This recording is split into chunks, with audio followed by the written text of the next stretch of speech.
Iyon ang mga kalamansi guys, di ba? See? Ang gaganda ng mga kalamansi, no? Basta Chinese New Year, mayroon talaga yan. Yung flower, yun. Yan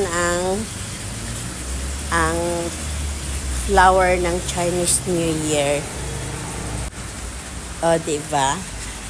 Yung mga decoration, yung mga kalamansi,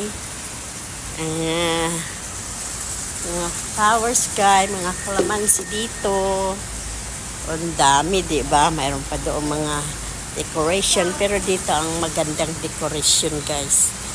See, diba? Hello! Thank you for watching! Bye-bye!